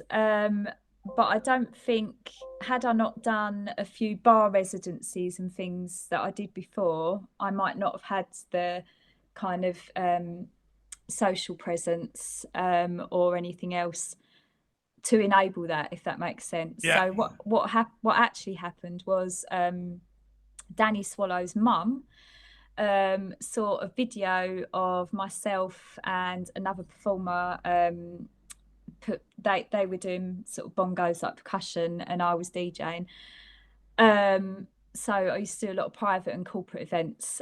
So we was, you know, had a bit of a viral video with that, and Danny Swallow's mum saw it and said, "You've got to get those guys involved." So they contacted us and basically asked us to come and kind of have a meeting down at the Dovecote, where Andy Swallow used to be the owner of the Dovecote pub, down in Chingford. And that's where they used to do Facebook Lives, which is what they started to campaign and, you know, drum up sort of a listener base and everything before they obtained their DAB licence. And that was probably one of the biggest challenges for me, because I'd never ever done a live before. There wasn't a great deal of people doing it back then. I mean, I know it's only 5 years ago, but I feel like it's more of a current thing, like sort of across COVID and things like that. So back then in 2017, it wasn't really, you didn't really see many lives back then. So it was a completely new concept to me. I mean, obviously I'd played, you know, in bars to 500 people, things like that. So at that stage, I was kind of used to playing a crowd. And I thought, oh yeah, I'll give it a go. Like, I'll be all right. But oh my goodness, in the run up to it, I was absolutely packing it. I'm not going to lie, in any way, shape or form, because I thought, right, okay, so, you know, I understand Centre Force used to be pirate, and, you know, did my sort of background about them and everything as to what sort of music I should play, because I was quite open format over the years, like where I'd done a lot of different bars and like private things and whatnot. You have to sort of be quite versatile with what you play, as you can probably appreciate. Yeah. So I thought, right, so it's going to be like old school vibes, which I loved.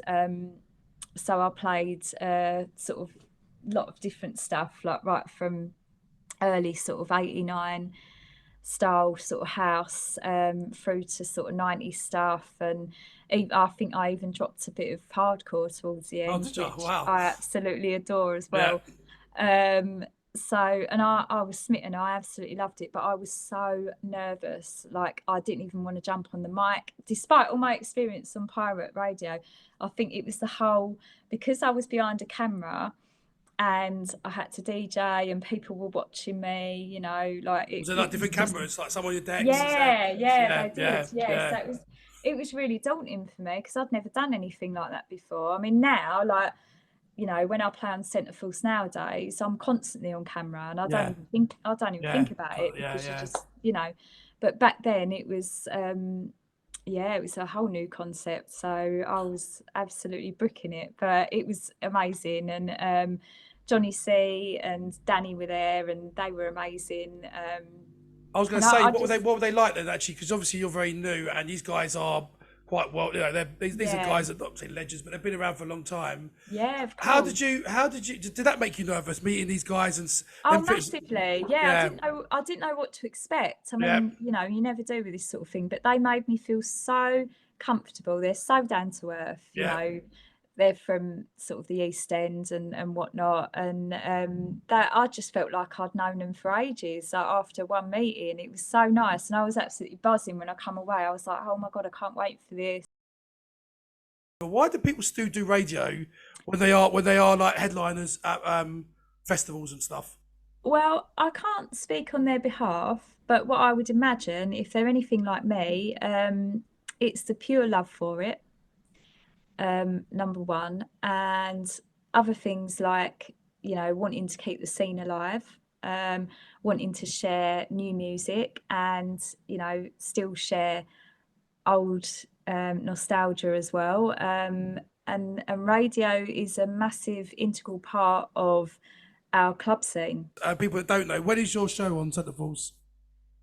So I do a bi-weekly show, Yeah. Tuesday evenings, 6 until 8 p.m. Okay, cool. So they'll know how That's to DAB, every isn't it? other week, yeah, and that's across all platforms.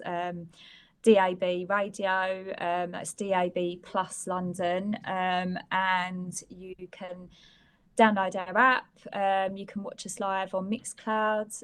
If you sort of search up Centerfalls 883, you can see 24/7 like live streaming, or sort of visit our website. We're also on channel 277, so you can get us on like Freeview Oh wow. and stuff Okay. like that as well, which is really cool. So yeah, I'm so It's- proud of the, you know, You're on where telly. You're on telly as well. I That's know, right? amazing.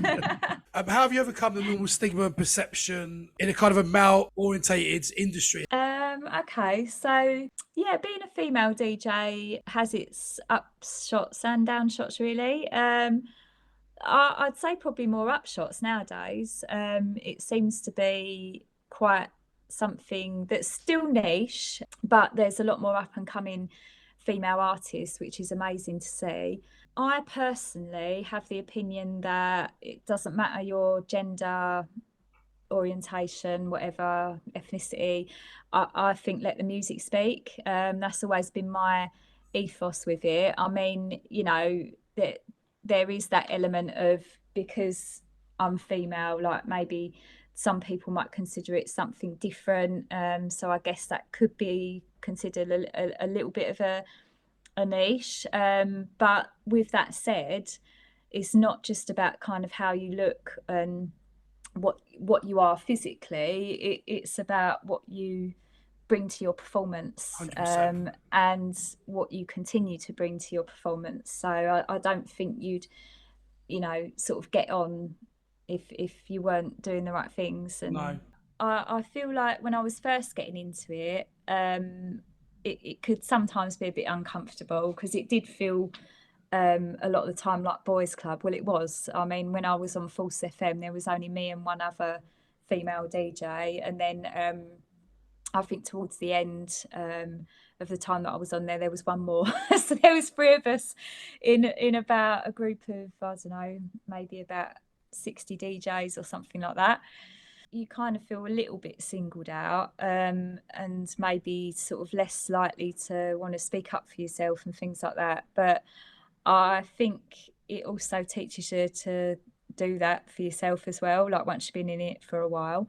So yeah, I've never had any massive issues with it, to be fair. I've had a lot of support from the male DJs over the years. You know, certain friends that I've got who are male DJs and promoters have been amazing to me. Some have been a little bit funny. You know, it depends on the person, really, don't it? You know, some people can be a little bit maybe old fashioned and sort of like, I've had that look like, what are you going to do? And then, like, you know, I do my thing and they're like, oh, okay. Like, and then you kind of get that respect. Did you expect this when you first started? Is that something you was in the back of your mind, or Yeah, I was always prepared for it because, like I said, I mean, even it was just kind of an unspoken thing. Like, you just knew that it was more of a boy thing to do. And people would sort of say, like, when I was at college and that, and I'd say, oh yeah, I'd love to be a DJ and I'm definitely going to do that one day. And people would just laugh and be like, yeah, as if like. Do you think it puts people off? Do you think it puts get women off? I think it would put a lot of people off, but I'm that kind of person that you know. I see that. And by the way, you're not a female DJ to me. I like I say, everyone I've had, if you were a female male DJ and you're not very good, then I'll say, all the time people would say you're not very good, but that'd be my mindset, you're not very good. But male or female, if you're good DJ, you're a good MC, you're a good producer. That's how it should be. You're an artist, you're unbelievable. Yeah, see, that's how I see it, more so like nowadays. I used to feel, like I said, initially a little bit more, but I think that was my own confidence as well. It definitely was more of a boys' club years ago. I definitely think we're shown generally more respect, and it's a lot more liberal nowadays. I think it was harder to get into and taken seriously back in the day. This goes back to what I originally said, though, like, let the music speak. That is always my reply to anyone when they talk about this subject, because you know, I'm well aware that there's some people that might exploit being, you know, a particular, like a female DJ or whatever, and like you say, all dressed up and sort of all the gear and no idea kind of thing. I like that saying. I love that. And it's a shame that there are some people that have, unfortunately, created a bit of a stigma with that. But I think that's getting less and less nowadays. Because I think the competition is so stiff. Like, there's so many more people getting into it, so many different ways you can get into it nowadays as well, like what with academies. And there was nothing like that when I was getting into it. I taught myself. Like, there was no one to help me, you know, and it was still very much like I was shown by a friend, you know, like very bare basics, and then it was like, go on, off you go. And there wasn't, I don't think people really wanted to share that either back in the day. So it's amazing to see how it's all sort of blown up. But yeah, I think there's such stiff competition, like I said, that, you know, if you haven't got something to back up, you know, the way that you look or whatever else, or, you know, regardless of your socials and following and all that sort of stuff, people, you know, the average people, consumers, are going to sniff that out, sort of thing. Do you know what I mean? Definitely. It'd be very short-lived, you know, even if they have got a big platform through TV or anything else like that. If they haven't got the skills, they'll get found out. They will go nowhere. Found out. But there have been some recently that have stepped into the industry more, like Gok Wan.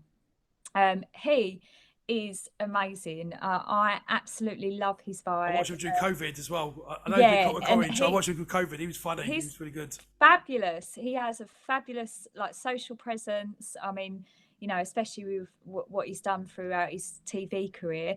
But he's a wonderful, amenable person. Like, he's so personable. He will speak to everyone, loves what he does.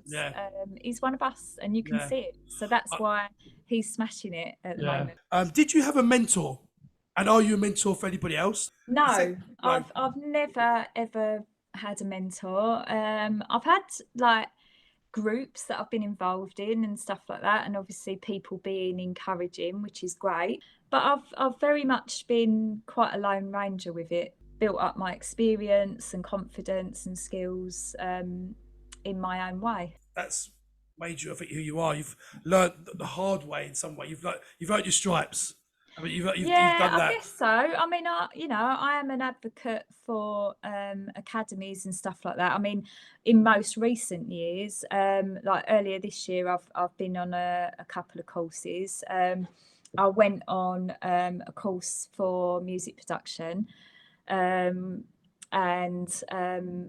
that was amazing. Like, it was more like an insight into it, really, and sort of watching someone constructing like their own mashups and things like that, and it was really inspiring. So I'm really grateful that there's kind of things like that, because that's beyond my wildest dreams. That I never thought I'd, in a million years be involved in anything like that. I mean, particularly, from where I've come from, like vinyl and back in the 90s, like, that's just something you never thought was possible. I'm not saying that you shouldn't be a mentor or have a mentor or anything. I mean, it's amazing that there's so much more support out there. I've never really sort of had that. Okay, all right, that's good to know. That's good to know. Like you say, you're right. There are much more YouTubes and online courses and that sort of stuff, or actually going physically. I want to come on to the production bit in a second. Just last question on the DJing side. But what advice would you give to somebody? Maybe we can say a female DJ in this case. Get into they love music. They're quite passionate about it. They've been to a few raves, love it. What advice would you give somebody now? I don't think you can replicate practice, like self-practice, knowing your music inside out, which most people would do naturally, because to want to be a DJ, you've got to be a music lover, right? So, knowing your music inside out, practicing that, and it's like anything else. Like how do we learn little tricks and what works and what doesn't? It's through practice. So I'm a massive advocate for that, because you can go on these courses and watch YouTube videos and things like that, but if you don't put that, have that dedication and motivation to keep practicing and really dedicate yourself to it, then it won't go further than that, if that makes sense. Like, you can have tuition, I don't know, pay for a course and I don't know, do like a month or whatever, something like that, a couple of sessions a week. But if you don't put them skills into practice, like anything, like, you're going to forget and you're going to be rusty and things like that. My best advice is to try and join some sort of radio, because that gives you not only that practice and that platform, but it gives you that motivation to keep, like, if you're playing for a certain radio station, it's known for a certain genre, like, it gives you that zest to keep finding new music and keep showcasing new music and things like that, and and just generally, like, keeps you motivated and practicing and stuff like that. So I think that's probably one of the best things you can do. How do you deal with the no's? Does that knock your confidence if you've had maybe a Not event that you wouldn't play really. I'm fortunate to have quite a positive mindset, and I think that what's meant for you will find you. So if you get a no from something, then it's not meant for you, but something else will be. And that something else might be a million times better. So, I like I said to you, I think opportunities present themselves when you're kind of ready for it.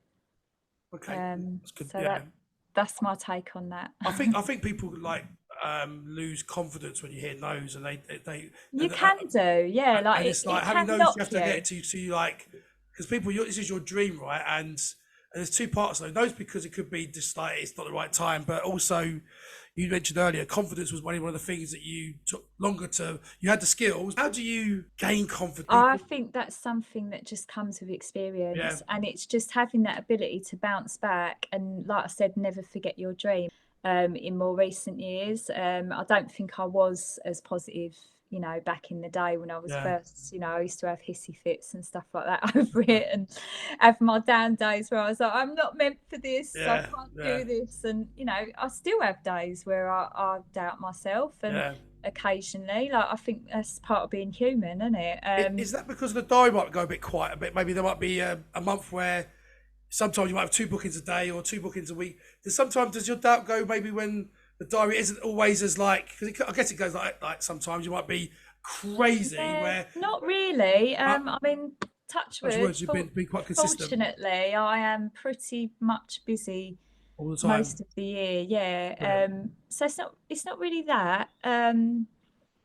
I think the higher up the ladder you climb, like the bigger the events you start to play, like the higher profile artists that you're involved with and things like that, it's higher competition. Right. So it then becomes different. It's not just about performing, it's about performing in the right way, you know, playing the right tracks, and it's always about that. Yeah.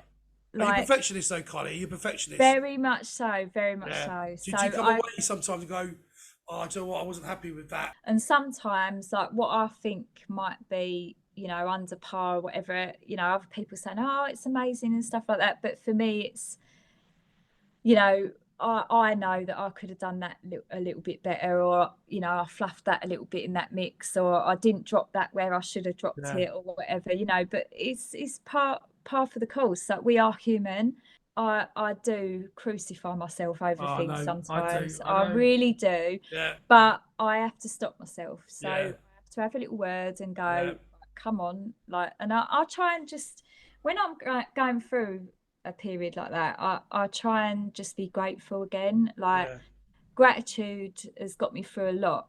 That's great advice, by the way. That is really good advice, because, like you say, you could be, sometimes you could be, no one ever heard it, but you did. Or sometimes you think, oh, they just say it was really good because they have to say that because they're my boyfriend or my friend or whatever. But you go, you just say that. No, we didn't hear it. Everyone was going mad, but you have to refresh it. Maybe if it isn't as good as it normally is, as a one-off, and you come away in the car, rather get down, you just remind yourself, like, I've just played this bloody festival, 5,000 people there. What am I moaned about? I do try to do that. I mean, obviously, naturally, it does make me feel a little bit down if something doesn't go as well as I had anticipated or whatever, or I've made a little mistake or whatever. Us DJs, you're probably the same.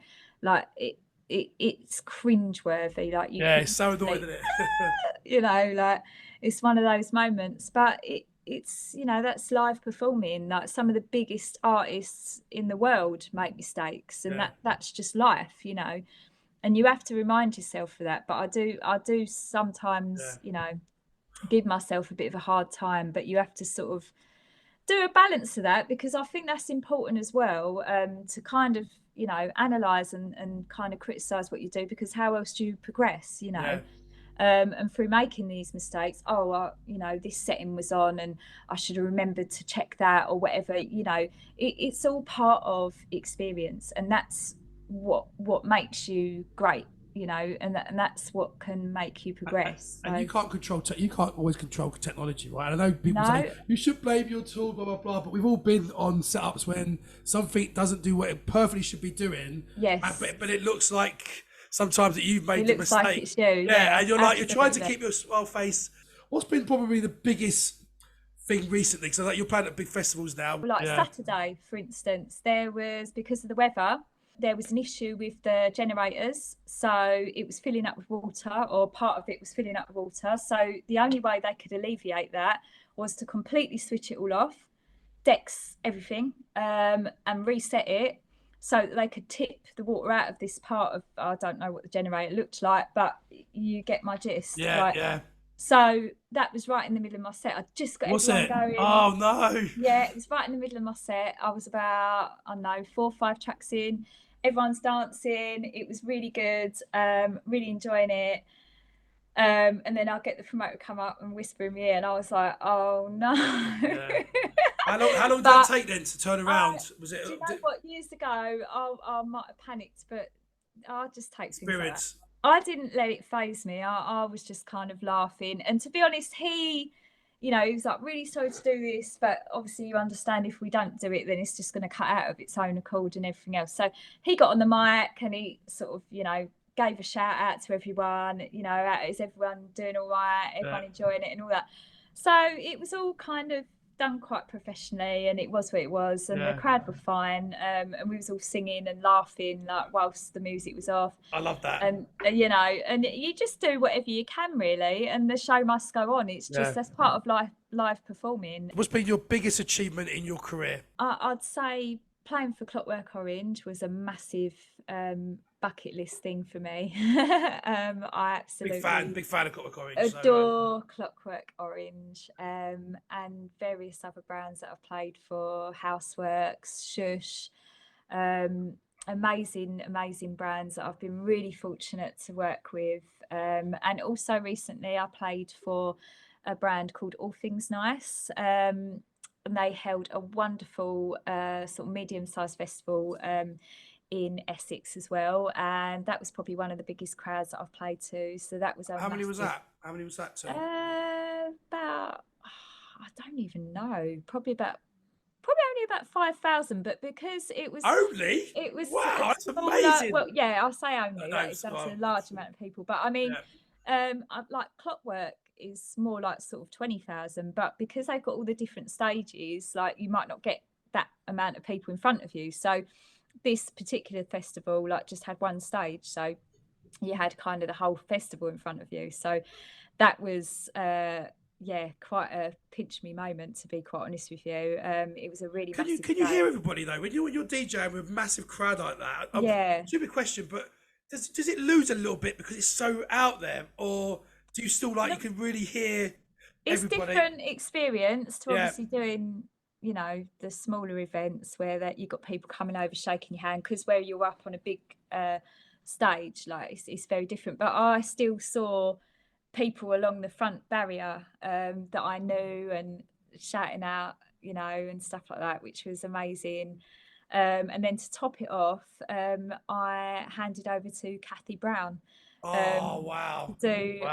She was singing a live PA, and she sung one of my absolute favourite tracks, Turn Me On, Turn Me Out. And I was in heaven that day. I literally was. So yeah, I'd say they're some of my real highlight moments. Also recently as well, embarking on a bit of production. It's like I said, something that I never thought would be possible for me. So yeah, just enjoying my journey really. So where are you with production? That was going to be my next question actually. So I feel like production's been something that I have always been curious about, but just never thought was possible. Yeah. Nowadays, in the climate that we're in, like with, you know, so many different academies and online courses and things like that, it's just a lot more accessible, I feel, to everyone. I feel like it's a natural progression. I like the learning journey of it, and I like the idea of what it could kind of give to my performances as well, not only in the way of making my own music, but you know, the more understanding of music that I'll get, and you know, so I think it feeds what I do, so I think it's a natural progression for me really. I have a music production course that I'm due to start officially in December. Oh, wicked. So in the lead up to it, I've, you know, just been messing around with Ableton, doing things like making mashups and things like that. Obviously, I've got friends that are into doing similar things, so I'm just kind of having fun with that at the moment. Playing about with it sort of thing at the moment. But do you like just laying vocals over, you know, really cool instrumentals and you know, chopping vocals about, and it's been fun actually. I've really enjoyed it. Have you got a bit of an idea what that song could be? I know what I want my energy in my music to be. So that's my my starter basis, which I know sounds very cliche and wide, but I've got obviously a lot of sort of record labels that I follow, and artists' music that I really enjoy. I know what I love. I know what I would like to hear myself, but I'm going to let it pan out and see, you know, what I get from the production course, and where that leads me. I think sometimes music writes itself. Can you send me the song for the first? By the way, when you do it, can you send it to me first so I can be on that list of your long list of people? Definitely give you a preview. Oh, please do. Question about social media. How has social media impacted your career, and what advice would you give to somebody that's up and coming? Social media, particularly nowadays, is a massive part of what we do as DJs. So it's not just as easy as being a talented DJ. I mean, obviously that's, you know, one of the ultimate things that will get you anywhere, but it's the social presence, and it's so important, the way that you promote what you're doing. You sort of promote your events that you're playing at, and show a bit of your personality as well, because, you know, people following you, they are naturally sort of interested in who you are, Yeah. as well as a DJ, and that can actually really help you, like if you come across in quite a positive way. um it can be tough sometimes because we're all human, we all go through things, and you don't always want to be, you know, this big, like, smiley, you know. If I add you and you mess up, basically, like start doing weird stuff, then you just get axed. Yeah. I'll just block people. So, Yeah. you know, but I don't really, touch wood, I don't really experience a lot That's of that. good. Most of it, thankfully, is really positive. You know, I mean, I'm not one to really get involved, so I haven't got the time, to be fair, like to get involved with. I don't like putting conflicting posts and things like that. I don't think that does anybody any good. I don't really like getting into debates on social media and things like that. I don't think that's a great idea. It can get your attention, but I think it, personally, I think it's the wrong type. Just let your music speak. If you want to do Yeah. You're anything, so right. You're so right. share Yeah. your mixes. You know, share your events, like share pictures of your performance. Like, you haven't got to, you know, involve yourself in things like that. Like, you know, some people, each their own. You Yeah. know, that's just me, It's my good personal advice. It's good advice because people. opinion. I just don't like all that sort of thing. Yeah.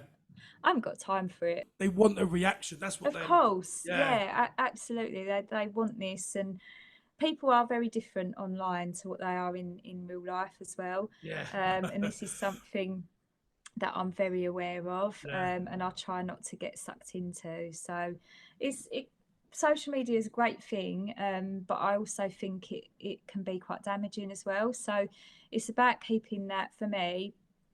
It's about keeping that balance. Like, I like to look at it as a tool. I look at it as a business tool. So I keep all my socials professional.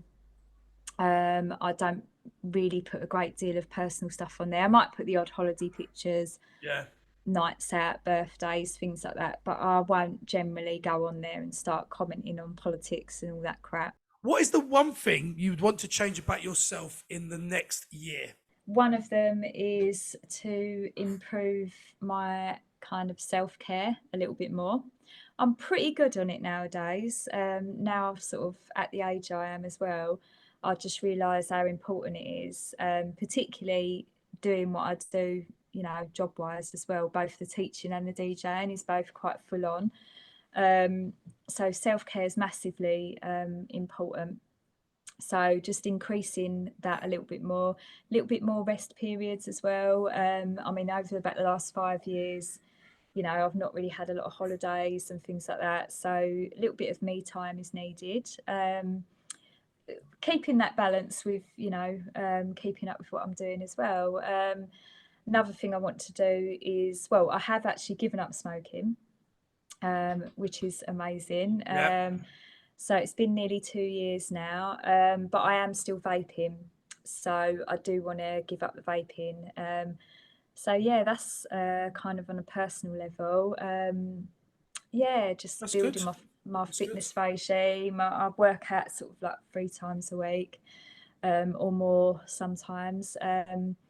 So yeah, just health is wealth, really, and time with family and friends. You know, as DJs, that can be a little bit impacted. So that's something that I want to improve upon a little bit more in the next year or so, and as well as, you know, embarking on my music production. Do you think that one of those things that you're doing work-wise, you're kind of really up, you know, you're doing really, really well with DJing, and potentially it could go even crazier, right?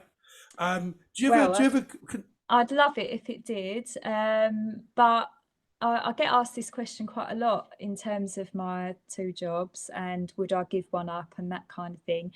And my answer to that is, for the moment, probably not.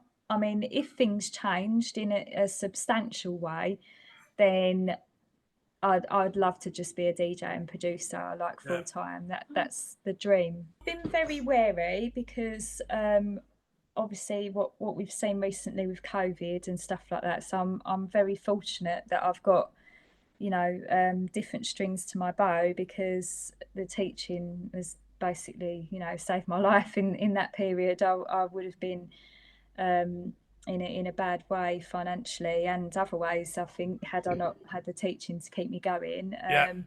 So I'm very mindful of that, and I quite like the stability that gives me.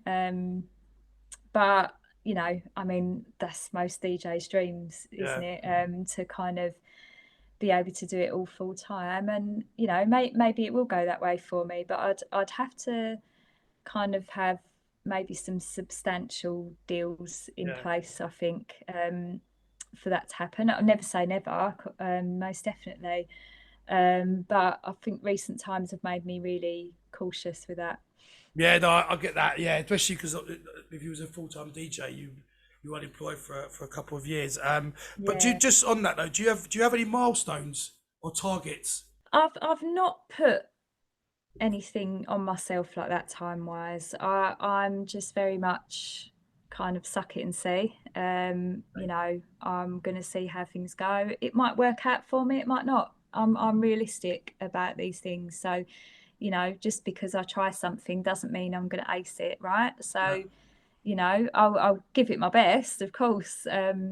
But you never know, it might not even be something I enjoy. Yeah. So, you know, I don't kind of read that far into it. Once you know, things might change if I get into it and I find that, you know, I am enjoying it, and I think I will. How do you want to be remembered? Well, probably for my music, for the person that I am, and for the love that I've got for the people that I care about. You know, and hopefully that shows in what I do with my music as well. Yeah, so, but I think that's a great answer. Thank you so much for being very open and very honest as well. Is there anything that I haven't asked you, or anything you want to mention, maybe where people can find you on social media, or things that you are doing? Anything you want to mention? So, yeah, I mean, obviously, you've got my Centerfulls show, which is Tuesdays, 6 till 8 in the evening, across all different platforms. You can download the app, you can use TuneIn or DAB radio. There's lots of different platforms, but yeah, check it out, Centerfulls Radio. Aside from that, I am on most social platforms, so you can catch me on Facebook, Instagram, TikTok. Just search DJ CARLY DENHAM. Been an absolute pleasure. Thank you for taking the interest in what I do. Really nice to meet you. Thank you. And yeah, it's been great. Episodes will be available every Saturday. So if you haven't already, make sure you hit subscribe and follow to receive notifications of each of my new shows. Also, make sure you like, share, and comment. The What Why Now podcast with DJ Scottos.